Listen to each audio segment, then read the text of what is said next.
अस्सलाम वालेकुम रहमतुल्लाहि व बरकातुहू। मैं हूं सैयद अब्दुल वहाब शाह और आप देख रहे हैं नुक्ता गाइडेड चैनल। नाज़रीन, खित्ते की सूरत हाल के हवाले से चंद एक चीज़ें उन पर बात करेंगे।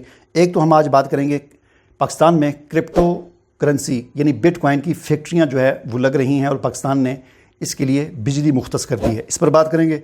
और दूसरा जो मसला है वो इस पर बात करेंगे कि अफ़गानिस्तान में अफ़गान हुकूमत ने जो कोड़े मारने की जो शरई सज़ाएँ होती हैं मुख्तलिफ़ जराइम में, उसमें तेज़ी आ गई है और मुख्तलिफ़ इलाक़ों में कोड़े जो है वो मारने की सज़ा दी जा रही है। तो सबसे पहले बात कर लेते हैं क्रिप्टो करेंसी के हवाले से कि पाकिस्तान में क्रिप्टो करेंसी की फैक्ट्रियाँ लग रही हैं, बिटकॉइन की फैक्ट्रियाँ लग रही हैं। शायद आपके लिए ये बात बड़ी हैरान हो और ये लफ्ज़ आपको थोड़ा सा अजीब सा लगे कि बिटकॉइन की फैक्ट्रियाँ लग रही हैं। तो मेरा मकसद आम लोगों को समझाना होता है आसान अल्फाज में, तो इसलिए मैं सादे से अल्फाज में बात को करता हूँ। तो बिटकॉइन की फैक्ट्रियाँ लगने का मतलब ये है कि पाकिस्तान में बिटकॉइन जो है उनकी माइनिंग होती है, ठीक है ना। दुनिया भर में उनकी माइनिंग होती है। तो पाकिस्तान ने, हुकूमत पाकिस्तान ने crypto council, Pakistan crypto council बनाई है।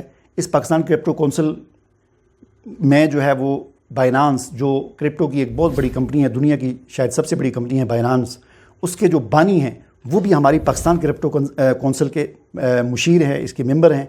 इसी तरह ट्रंप जो अमेरिका का मौजूदा सदर है, उसके जो बेटे हैं वो भी पाकिस्तान क्रिप्टो कौंसिल के मेंबर कह लें या मुशीर कह लें, वो भी इसमें शामिल हैं।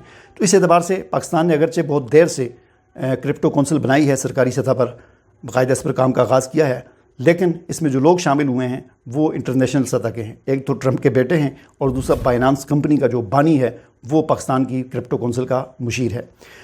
अब ये पाकिस्तान की जो क्रिप्टो कौंसिल है, इसमें हुकूमत पाकिस्तान ने बिटकॉइन की माइनिंग के लिए, यानी बिटकॉइन बनाने के लिए, आसान अल्फाज में समझे, बिटकॉइन पैदा करने के लिए, बिटकॉइन बनाने के लिए बहुत ज़्यादा बिजली दरकार होती है। इसके लिए हुकूमत पाकिस्तान ने 2000 मेगावाट बिजली मुख्तस कर दी है कि इतनी बिजली, यानी आप यूँ समझ लें कि कोटा मुख्तस कर दिया है कि 2000 मेगावाट बिजली जो है वो सिर्फ इस काम की होगी। और इस 2000 मेगावाट बिजली से बिटकॉइन की माइनिंग भी होगी और एआई के डेटा सेंटर्स जो हैं वो भी पाकिस्तान में चलाए जाएंगे, उनको भी बनाया जाएगा और उनके लिए भी ये बिजली इस्तेमाल होगी। तो पाकिस्तान क्रिप्टो कौंसिल के जो सरबराह हैं उनका ये कहना है कि बहुत जल्द आने वाले आइंदा चंद सालों में पाकिस्तान क्रिप्टो करेंसी का आलमी मरकज़ बनने वाला है। पाकिस्तान एआई का आलमी मरकज़ बनने वाला है, यानी दो चीज़ें, क्रिप्टो करेंसी का आलमी मरकज़ पाकिस्तान बनने वाला है अगले चंद सालों में, और एआई का आलमी मरकज़ भी पाकिस्तान बनने वाला है। उसकी वजह यह है कि इसमें दो आलमी जो शख्सियात हैं वो इसमें हमारी पाकिस्तान क्रिप्टो कौंसिल का हिस्सा हैं। जैसा कि मैंने पहले बताया कि ट्रंप के बेटे वो इसके अंदर बहुत आगे हैं क्रिप्टो करेंसी के मामलात में, तो वो भी हमारी पाकिस्तान क्रिप्टो कौंसिल का हिस्सा हैं। और इसी तरह बाइनांस से हर कोई वाकिफ़ है जो क्रिप्टो करेंसी कारोबार करता है, उसका जो बानी है वो भी हमारी पाकिस्तान क्रिप्टो कौंसिल का मुशीर है, उसका मेंबर है, उसका हिस्सा है। तो इस एतबार से अगर हुकूमत पाकिस्तान इसी तरह दिलचस्पी लेती रही, जिस तरह भी 2000 मेगावाट बिजली मुख्तस कर दी है और इसके अभी मुख्तलिफ डेटा सेंटर पाकिस्तान में बनेंगे और इनके सहूलियात दी जा रही हैं, तो ये सिलसिला अगर इसी तरह जारी रहा तो अगले चंद सालों में वाक़ईतन पाकिस्तान क्रिप्टो करेंसी का आलमी मरकज़ बन जाएगा और एआई का भी आलमी मरकज़ बन जाएगा। तो ये एक बड़ी अच्छी खबर है जो आज आई है सामने। अल्लाह करे कि पाकिस्तान इसी तरह तरक्की करता रहे और कामयाबी पाकिस्तान को मिलती रहे। इसके अलावा जी चौथी जो चीज़ जिस पर हमने बात करनी है वो ये है कि अफ़गानिस्तान में कोड़े मारने की जो सज़ा है, जिसको शरई सज़ा कहा जाता है मुख्तलिफ़ जराइम में, उसमें ज़रा तेज़ी आई है।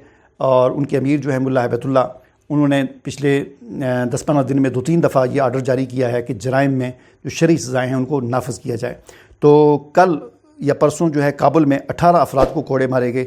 ये जो 18 अफराद थे, कुछ जो है चोरी के जुर्म में थे, कुछ मंशियात फ़रोख्त करने के जुर्म में गिरफ़्तार थे और कुछ गैर इज़्दिवाजी जिनसी ताल्लुक़ रखने के जुर्म में गिरफ़्तार थे। तो इनको कोड़े मारे गए 10 से लेकर 39 तक, किसी को 10, किसी को 20, जो उसकी सज़ा बनती। तो इस पर आलमी जो मीडिया है वो बड़ा ववेला कर रहा है कि ये ज़ालमाना सज़ाएँ हैं, ये है वो है।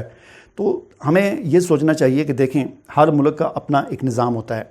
वहाँ पर उन्होंने अपना एक निज़ाम बनाया हुआ है जिसको इस्लामी निज़ाम कहा जाता है, और ये इस्लामी निज़ाम कोई नई चीज़ नहीं है। पिछले 1500 साल से दुनिया में जो है वो तकरीबन 1300 साल तक खिलाफत मुख्तलिफ जैसे भी थी कायम रही और उसमें ये सज़ाएँ जो है वो होती रहीं, ये जारी होती रहीं, कोड़े मारने की सज़ाएँ। अब कोड़ा मारना इसको ज़ालमाना कहा जा रहा है, लेकिन दुनिया के हर थाने में, पाकिस्तान के भी हर थाने में और दुनिया के हर जेल में और हर थाने में کوڑے سے بھی بڑی چیز لتر رکھا ہوتا ہے، وہ اتنا چوڑا ہوتا ہے، اتنا چوڑا چمڑے کا بنا ہوا، اس پر تو کوئی اعتراض نہیں کرتا۔ مجھے پاکستان کا کوئی ایک تھانہ دکھا دیں جس میں وہ اتنا چوڑا اور اتنا لمبا لتر نہ رکھا ہوا ہو، اور وہ غیر قانونی طور پر۔ اب افغانستان میں جو کوڑے مارے جاتے ہیں تو اس کا ایک پراپر طریقہ ہے، قانون ہے، جج ایک فیصلہ دیتا ہے کہ اس کو 10 کوڑے مارنے ہیں۔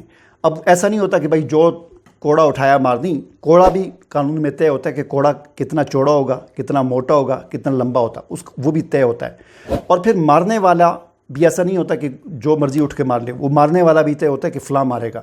اور پھر مارنے میں بھی یہ بھی قانون کے اندر لکھا ہوتا ہے کہ مارتے ہوئے کوڑے کو کتنا اوپر اٹھانا ہے، ہاتھ کتنا اوپر اٹھانا ہے، یہاں سے ایسے مارنا ہے یا یہاں پر جا کر مارنا ہے یا یہاں سے ایسے کر کے مارنا ہے، تو وہ بھی طے ہوتا ہے۔ تو وہ پورے اصول اور ضوابط کے تحت کوڑے مارے جاتے ہیں۔ ظاہر ایسا نہیں ہوتا کہ بس جی 4 بندے پکڑ لیں، جس طرح تھانوں کے اندر لٹریشن ہوتی ہے، اور جہاں مرضی آ جائے اس کے پاؤں کے تلووں پہ ماریں، اس کے ایسے ایسے مخصوص حصوں پہ ماریں کہ وہ پھر آئندہ پوری زندگی کے لیے معذور ہو جائے۔ ایسا نہیں ہوتا، ٹھیک ہے نا؟